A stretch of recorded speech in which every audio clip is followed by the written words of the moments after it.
Pemirsa, Iran melancarkan serangan balasan ke pangkalan udara dan pusat komando Amerika Serikat di Yordania. Serangan ini dilakukan saat Presiden Amerika Serikat Donald Trump bertemu dengan Perdana Menteri Israel Benjamin Netanyahu.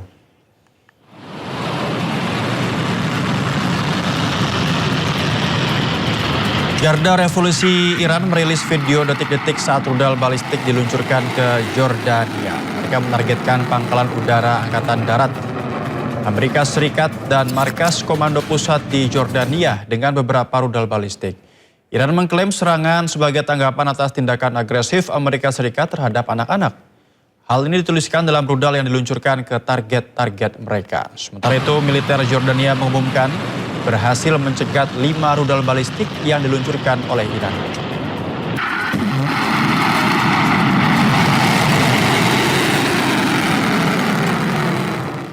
Serangan drone menyasar 2 kapal milik Amerika Serikat di pelabuhan Damietta, Mesir.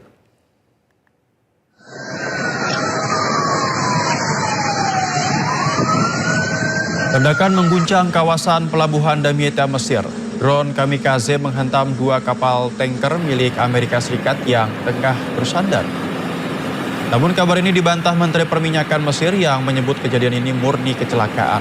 Tidak ada korban jiwa ataupun korban luka-luka akibat peristiwa ini.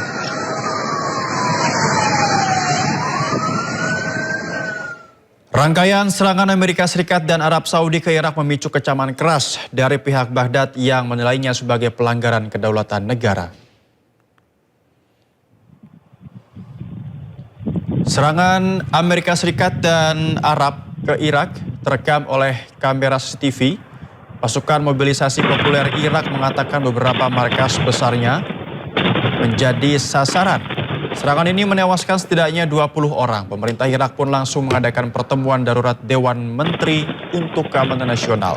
Sementara itu, Komando Pusat Amerika Serikat mengatakan serangan dilakukan terhadap teroris yang didukung Iran. Amerika Serikat mengklaim telah melancarkan 30 serangan dalam 72 jam terakhir.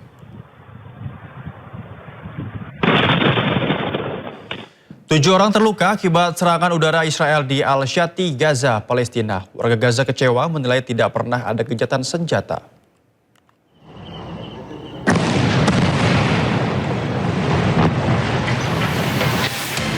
Serangan kembali terjadi di kamp pengungsi Al-Shati, Gaza, Rabu waktu setempat.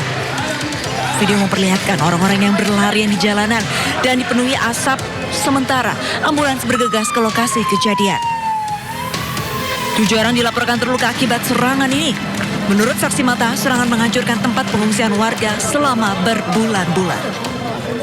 اكل راح ما فيش وين وقفه اطلاق النار عم بفشل انه وقفه اطلاق نار فعلا كذبوا عليكم ما فيش وقفه اطلاق نار في غزه في قصف وفي نزوع وفي دمار هي اللي احنا شايفينه في غزه ما يضحكوش عليكم بقول لك وفد على القاهره واسرائيل بعثت توفد وحماس ما فيش وقفه اطلاق نار في غزه. Hingga video ini ditayangkan, pihak Israel belum memberikan keterangan terkait serangan yang diluncurkan. Namun menurut laporan media, warga telah diperingatkan oleh Israel untuk meninggalkan daerah tersebut sebelum serangan terjadi.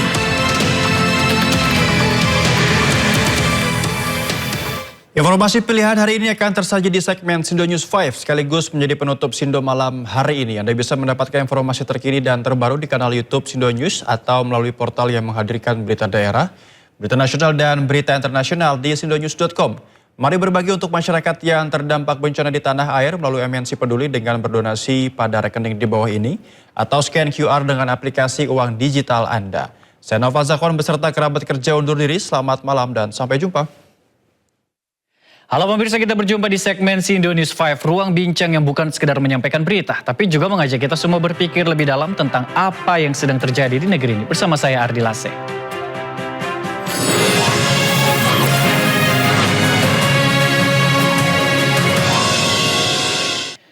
Pemirsa, dijanjikan bekerja gaji tinggi sebagai buruh perkebunan kelapa sawit di Malaysia. 7 calon pekerja migran Indonesia asal Makassar, Sulawesi Selatan nyaris menjadi korban tindak pidana perdagangan orang.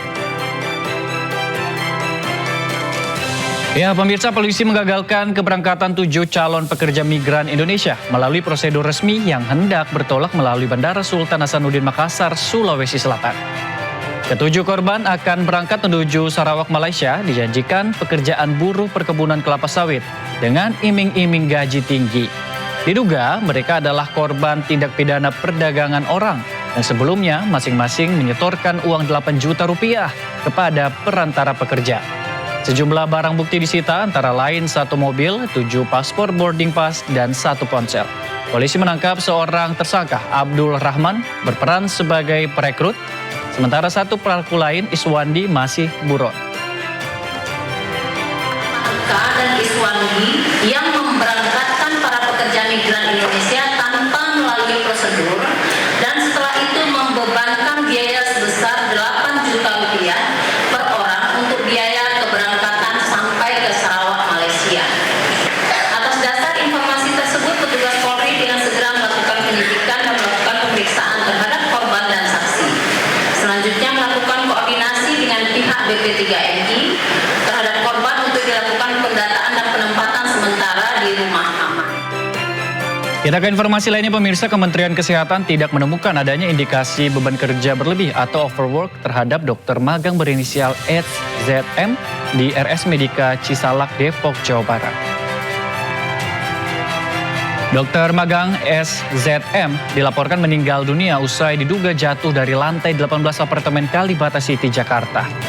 Usai kematian SZM, Kemenkes langsung menurunkan tim investigasi untuk mendalami ada atau tidaknya kelalaian atau penyimpangan selama proses magang. Dari hasil investigasi pemirsa, Kemenkes tidak menemukan adanya indikasi beban kerja berlebih atau overwork. Sebab jam kerja dokter magang dibatasi maksimal 40 jam per minggu untuk mencegah eksploitasi.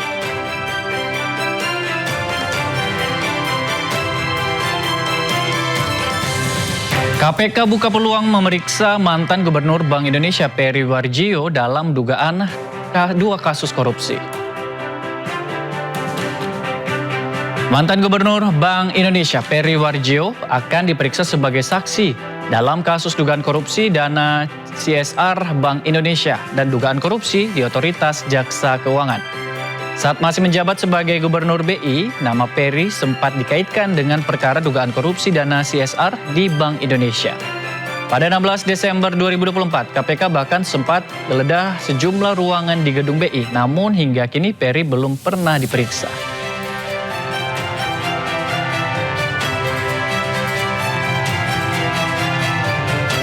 Ya, kita ke informasi lain. Badan Gizi Nasional tengah siapkan ekosistem digital yang memungkinkan masyarakat ikut memantau pelaksanaan program makan bergizi gratis.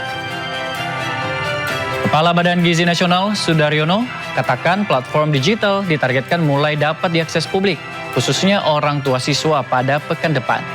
Platform itu nantinya akan memberi akses informasi secara langsung mengenai menu makanan yang diterima peserta didik di sekolah. Melalui sistem tersebut, orang tua dapat mengetahui menu MBG yang disajikan setiap harinya, lengkap dengan informasi kandungan gizi. Selain itu, pemirsa, masyarakat juga dapat mengetahui lokasi dapur Satuan Pelayanan Pemenuhan Gizi yang menyiapkan makanan untuk sekolah. Kami akan umumkan di momen berikutnya, ya, bagaimana publik bisa ikut terlibat mengawasi menu MBG ini, mengawasi makanan yang dibagi ini. Kami harapkan per minggu depan kami harapkan akan bisa diakses oleh seluruh orang tua siswa. Jadi orang tua siswa bisa mengakses by system, itu kemudian anaknya sekolah di mana, karena sekolah itu dapat makan MBG yang menunya apa, dan kemudian menu itu dimasak di dapur yang mana dan kepala SPPG-nya siapa. Jadi pihak terkait atau stakeholder bisa mendapatkan informasi itu. Informasi terakhir pemirsa, Persatuan Wartawan Indonesia atau PWI resmi cabut laporan terhadap pengacara kondang Hotman Paris Hutapea. Laporan terkait dugaan penghinaan profesi wartawan oleh Hotman. Ya, pencabutan laporan dinyatakan oleh Andriko Pasaribu, Ketua Bidang Pembelaan dan Pembinaan Hukum PWI Pusat pada Selasa malam. Kasus penghinaan profesi wartawan oleh Hotman Paris telah diselesaikan secara kekeluargaan. Pencabutan laporan dilakukan pasca mediasi yang dilakukan Dasko, Wakil Ketua DPR RI.